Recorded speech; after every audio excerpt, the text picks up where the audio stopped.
Hello अस्सलाम वालेकुम everyone, welcome welcome to my channel the doctor's clinic. तो आज का जो टॉपिक है हमारा वो है इंटेस्टाइनल प्रोटोजोअल इन्फेक्शन, यानी कि पैरासाइटिक डायरिया। पैरासाइट के कारण और प्रोटोजोआ के कारण जो डायरिया होता है, तो उस डायरिया के बारे में हम लोग आज डिस्कस करेंगे। तो ये वीडियो में बने रहिएगा। आइए तो वीडियो को स्टार्ट करते हैं।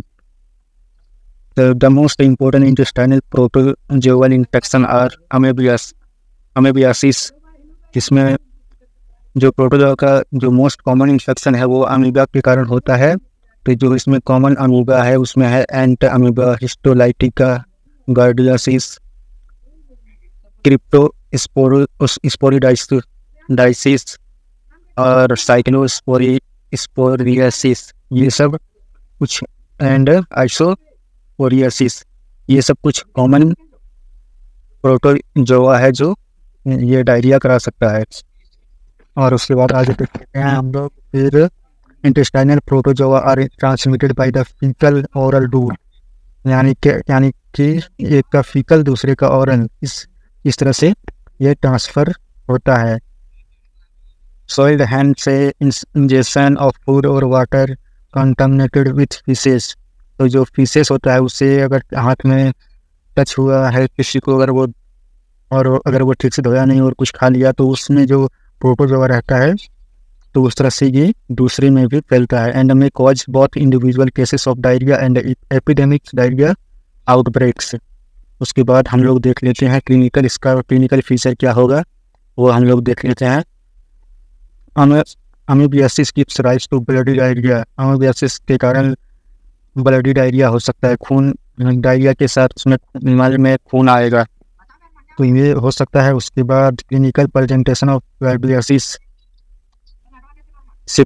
क्रिप्टोस्पोरिडियोसिस, cyclosporiasis and isosporiasis is very similar. Diarrhea is usually mild and self-limiting except in children and patients with advanced HIV disease. These patients are likely to develop severe intermittent or chronic diarrhea that may be complicated by malabsorption with significant wasting, failure to gain weight in children और severe dehydration. तो अगर किसी को diarrhoea हो गया तो diarrhoea में क्या होता है कि इसमें वाटर बहुत ज़्यादा लॉस होता है, तो इससे डिहाइड्रेशन भी हो जाएगा। Stools are usually watery, stool जो होता है वो वाटरी स्टूल होता है, बट स्टेटोरिया पेल बल्कि फैटी स्टूल्स। हम अगर स्टेटोरिया होगा तो इसमें पेल बल्कि फैटी स्टूल रहेगा, और डायरिया जो होता है उसमें यूजुअली वाटरी स्टूल रहता है। May be found in the event of secondary fat mall absorption, stools में कंटेन म्यूकस, और जो फैट माल एब्जॉर्प्शन में जो स्टूल रहेगा उसमें म्यूकस भी रहेगा, वाटरी रहेगा प्लस में उसमें म्यूकस भी देखने को मिलेगा, तो उसे हम लोग बोलते हैं diarrhoea. Diarrhea is usually associated with non-specific gastrointestinal symptoms, abdominal distension and cramps, flatulence, nausea, anorexia, but patients have low-grade fever or no fever. और पेशेंट को और भी सिम्टम हो सकता है, जैसे कि क्रैम्प्स हो सकता है, पेट में क्रैम्प का दर्द हो सकता है, फ्लैचुलेंस हो सकता है, उसको उल्टी जैसा लग सकता है, भूख नहीं लगना, ये सब सिम्टम्स आपको देखने को मिल सकता है। लेकिन पेशेंट में या तो फीवर हो भी सकता है या तो डायरिया में फीवर नहीं भी रहता है, तो दोनों हो सकता है। उसके बाद लेबोरेटरी फाइंडिंग में हम लोग क्या टेस्ट करेंगे वो हम लोग देख लेते हैं। Definitive diagnosis relies on parasite identification in stool, specimen trophozoites and cyst for giardia, oocytes for Cryptosporidium, Cyclospora, Isospora, 2 to 3 sample, collect 2 to 3 days apart are necessary. तो आपको 2 से 3 सैंपल कलेक्ट करना है, वो भी 2 से 3 दिनों में। As pathogens are shed intermittently, और उसमें आप लोगों को 2 से 3 दिन आप लोगों को देखने को मिलेगा उसमें प्रोटोजोआ। स्टूल अगर टेस्ट आप कराते हैं तो उसमें कौन सा प्रोटोजोआ है वो आपको रिपोर्ट में देखने को मिल जाएगा। और उसके बाद आगे बढ़ते हैं, ट्रीटमेंट के बारे में बात करेंगे अब। तो उसमें ट्रीटमेंट क्या देना है वो डिस्कस कर लेते हैं। Correct dehydration if present for clinical features and management. अगर डिहाइड्रेट है, अगर पेशेंट डिहाइड्रेटेड है तो उसको फ्लूइड देंगे। तो इसमें जो सबसे अच्छा फ्लूइड हमारा होगा ये डिहाइड्रेशन में, तो सबसे ये डायरिया के कारण जो डिहाइड्रेशन होगा उसमें सबसे अच्छा जो फ्लूइड होगा हमारा वो होगा रिंगर लैक्टेट। रिंगर लैक्टेट को हम लोग IV इन्फ्यूजन लगाएंगे स्लोली, और इस तरह से हम लोग देखेंगे कि पेशेंट कितना इम्प्रूव हुआ है। उस तरह से हम लोग उतना फ्लूइड देंगे। जैसे किसी पेशेंट में 2-3 बोतल में अगर देखते हैं कि अगर उसका डिहाइड्रेशन खत्म हो गया तो फिर बंद कर देंगे। अगर किसी पेशेंट में अगर उतना में नहीं हो रहा है तो फिर ज़्यादा भी RL लगाना पड़ सकता है। उसके बाद हम लोग देखते हैं if the causal agent has been identified in the stool. जैसे कि हम लोगों ने स्टूल अगर चेक किया है किसी पेशेंट के अंदर और उसमें हम लोगों को प्रोटोजोआ पैरासाइट मिला, तो हम लोग उस रिजल्ट के हिसाब से हम लोग ट्रीटमेंट करेंगे। अगर स्टूल टेस्ट में गार्डियासिस प्रोटोजोआ मिला तो हम लोगों को ट्रीटमेंट देना है वो ये देना है। तो ट्रीटमेंट हम लोगों को देना है 10 टेंडाजोल खाने के बाद सिंगल डोज देना है, सिर्फ 1 डोज काफ़ी रहेगा। उसके बाद चिल्ड्रन अगर है तो उसमें वजन के हिसाब से 50 mg पर kg के हिसाब से हम लोग को सिंगल डोज देना है।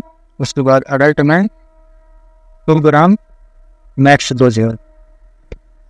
अडल्ट के अंदर 2 ग्राम मैक्स डोज है, 3 ग्राम से ज़्यादा नहीं देना गार्डियासिस में। और उसके बाद अगर आप ये नहीं देना चाहते हैं तो फिर आप इसके बदले मेट्रोनिडाजोल आप 3 दिन खाने के बाद 3 दिनों तक के लिए आप देंगे, और इसको देना है दिन में 2 बार। और चिल्ड्रन में हम लोग ये वेट के हिसाब से देते हैं, तो चिल्ड्रन में हम लोगों को देना है 30 mg पर kg वंस डेली। और चिल्ड्रन में दिन में 1 बार देना है 30 mg पर kg के हिसाब से, जितना डोज निकलेगा उतना देना है दिन में सिर्फ 1 बार, यानी कि OD देना है। उसके बाद एडल्ट में अगर एडल्ट में अगर आप अगर दे रहे हैं हायर डोज में तो 2 ग्राम जो मैक्स डोज है उसको आप सीधे 1 बार में दे सकते हैं। दिन में 1 बार दे सकते हैं 2 ग्राम डायरेक्टली। इसमें अगर आप 2 ग्राम देते हैं तो इसमें BD देने की ज़रूरत नहीं है, दिन में 2 बार देने की ज़रूरत नहीं है। 2 ग्राम अगर आप दे रहे हैं तो फिर दिन में 1 बार आप दे दें, इससे कवर हो जाएगा। उसके बाद जो हमारा ट्रीटमेंट है, अगर पेशेंट स्टूल टेस्ट में अगर क्रिप्टोस्पोरिडायोसिस अगर ये प्रोटोजोआ मिला है तो इसमें हम लोगों को immunocompetent patient no aetiological treatment spontaneous result in 1 to 2 week. और उसके बाद अगर स्टूल टेस्ट में साइक्लोस्पोरियासिस अगर मिला प्रोटोजोआ तो उसमें फिर ट्रीटमेंट देना है हम लोगों को कोट्रिमोक्साजोल खाने के बाद, और 7 दिनों के लिए देना है इसको। और चिल्ड्रन में इसी को देना है 25 mg SMX plus 5 mg TMP पर kg 2 times डेली। उसके बाद एडल्ट में देना है 800 mg SMX plus 160 mg TMP 2 times daily. उसके बाद immuno competent patient symptoms usually resolve spontaneous in 1 to 3 weeks. Treatment is given in case of severe prolonged symptoms. उसके बाद लास्ट जो है हमारा वो है आइसोपोरियासिस। इसमें हम लोगों को यूज करना है कोट्रिमोक्साजोल आने के बाद 7 से 10 दिनों के लिए। और एडल्ट का जो डोज है वो है 800 mg SMX plus 160 mg TMP 2 times daily देना है।